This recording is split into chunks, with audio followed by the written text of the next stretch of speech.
Hi, it's Rachel. So I want to shed even a little bit more light, okay? And so I've been talking about, because I want to share with you what I'm understanding, because my eyes are truly starting to open in so many ways, all right, and see things, and I want to share with you that. I've been talking about how the world system, okay, that's the way our world functions. It's the mindset it operates by, the choices it makes, behaviors that people act upon, okay, that's this world system, all right?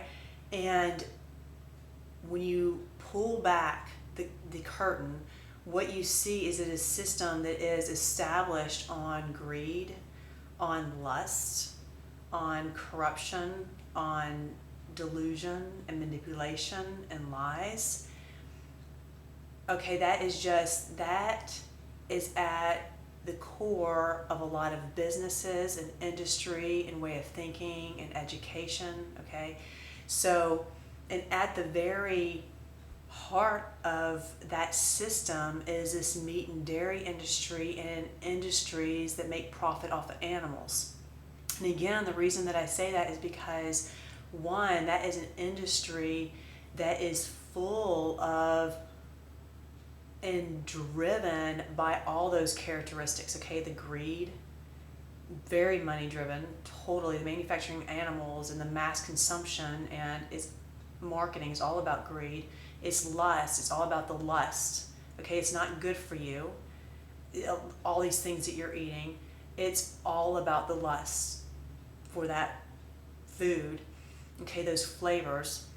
It is full of manipulation and deception, because you just have, the advertising that's saying, one, things are good for us, two, that we should be having these things. If we're not, we're missing out. It's shaping, all their advertising is shaping people's mindsets and perceptions, thus their choices and their actions. And you see this when you talk to people on mass scale and see what they understand about it. You see that it has been greatly shaped by that industry's marketing to propagate the production and mass production of animals, which means intense cruelty for them, okay? So that, and it affects that industry, the meat and dairy industry, brings so much corruption into politics and education and medical and pharmaceutical and financial. It's connected to a lot of them, and it's very powerful because almost everybody in some way is involved with that industry, okay? Because most people partake of it, the majority of people. They're very dominant, very strong. They get away with a lot of things because of how big they are and how far-reaching they are to people's lives, and how directly connected they are to the consumers. Okay, so that is something that my eyes have been open to a lot recently. And the other side that has been I've just been amazed at is the blindness of people to that industry, considering how huge it is, how far-reaching it is, how cruel it is to animals, that people are blind to it. And so one, people are blind, and two is that people don't care. So even when you tell them, they don't care. They would rather have their steak or their cheesecake, okay? And I'm seeking why. Why is this? All right, and that's what I want to share with you today, what I'm learning. Obviously, one reason people are so blind because the industry goes to great lengths to keep people blind. Because if consumers actually could see, if those slaughterhouses, as those places where animals were manufactured had glass walls, no one would buy those products because the images would be far too hideous for you. I mean, you would never want to partake of it, okay? So the industry itself has every reason to keep that very hidden and people extremely blind. So there's a lot of methods and ways that they do that. But the other side that I want to address today is why they don't care, okay? It's a blindness and the not caring part. And what I realize is the reason that people don't is because they don't see anything wrong with it. Not really, okay? And it comes down to people's religious dogma, doctrines, beliefs. Our religion, whatever it is, defines for us what is good and what is evil, what is loving, what is not, what we should be doing, what we shouldn't be doing, okay? That's what religions do. People trust their pastors, religious teachers, ministers, priests, whatever it may be, to enlighten them and to guide them in the way of understanding about what is of the Spirit of God, what is of goodness and love, and what is not. And this whole industry and area, the meat and dairy, is not addressed in most religions. Most religious dogmas, it's not addressed, it's not a problem. Okay? In fact, a lot of religious functions involve meat and dairy, okay? So they aren't celebrations they have, just events that they do, gatherings that they have. It's just a part of it without anybody thinking of it, okay? So because of that, because the religions don't say that it's not right to do, people do it. They have no problem with it. Even when you tell them it's cruel, for some reason they think it's okay to be unkind to animals. We're supposed to be kind and loving to each other, but it's okay to be unkind to animals and treat them cruelly just for the lust, for our taste buds, for that one moment when you put it in your mouth. Because what it does to your body, not good.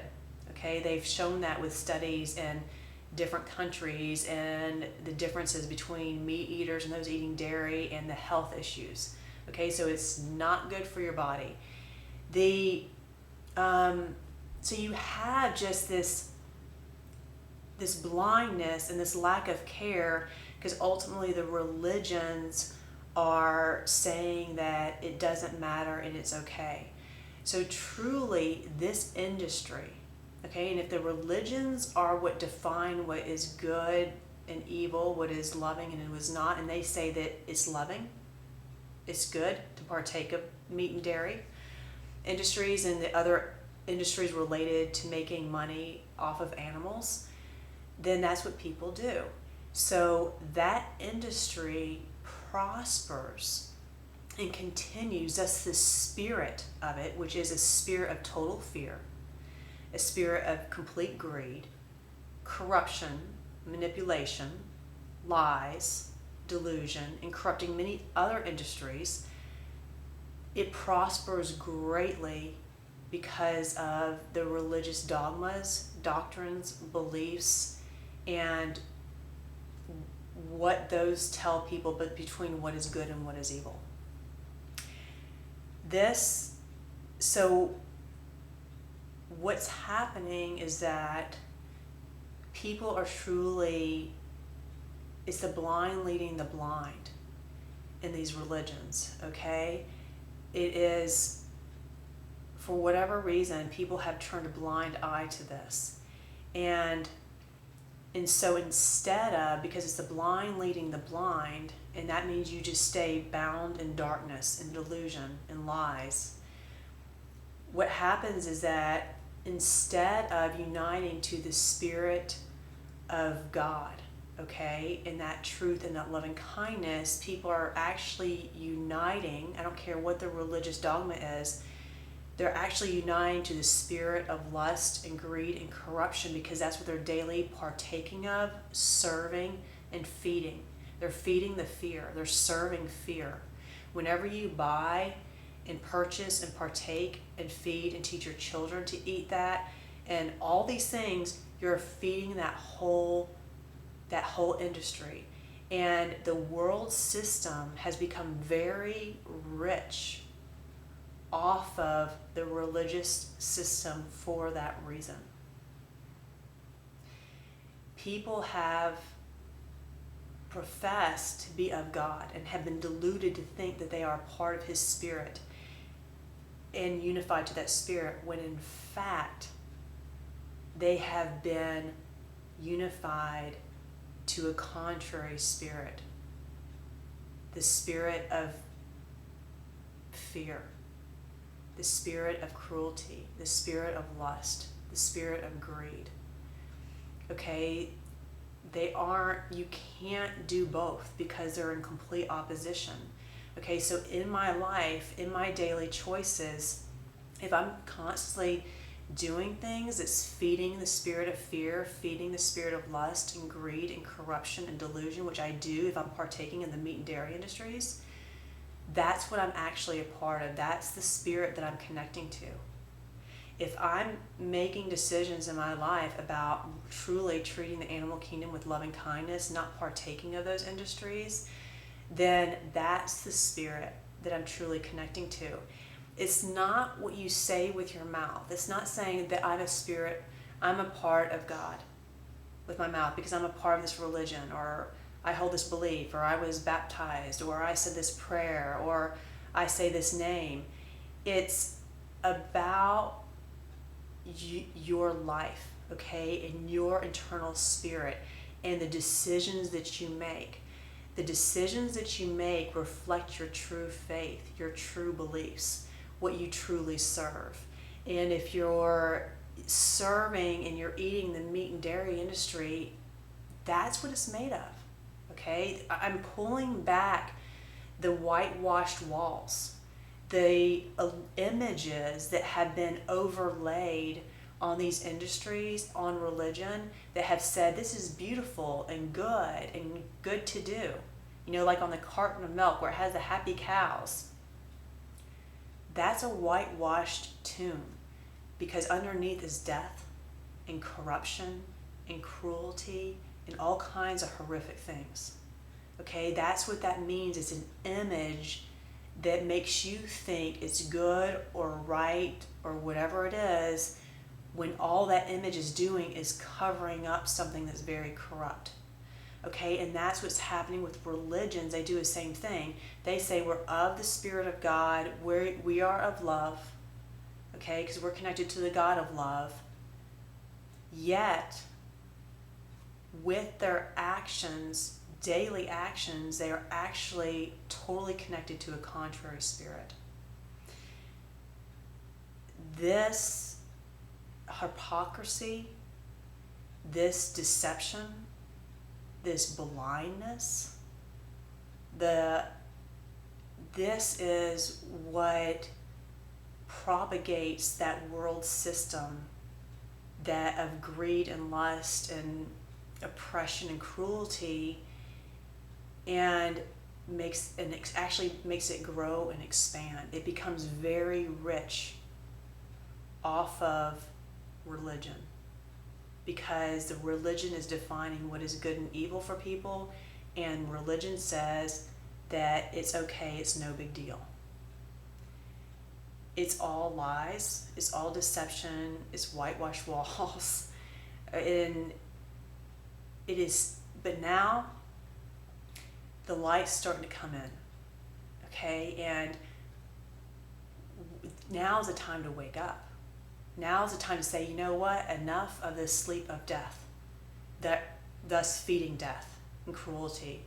It's time to come into a mindset of truth and light and loving kindness, and to come into a much greater, superior existence and experience by coming of the spiritual realm of loving kindness. Okay, and that means that you're loving of all creation, that you're not allowing yourself to be blinded. You're not just turning a blind eye. You're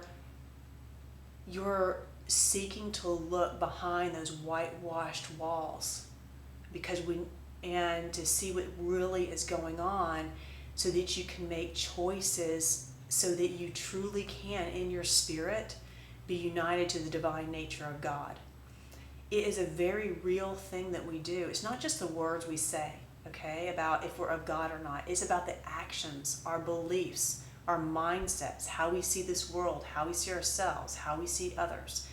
That is a very real dynamic that we're involved in, okay? And this Spirit of God, He is pure love, perfect. Perfect love drives out all fear. So you can't be growing in that spirit while you're clinging and serving the spirit of fear. And when you dive into understanding what the meat and dairy industry is all about, is those animals, it is complete fear. Complete fear. Okay, so it's about coming out of all of that, all right, and truly being united to the divine Spirit of God that sows and creates beautiful things for all of creation.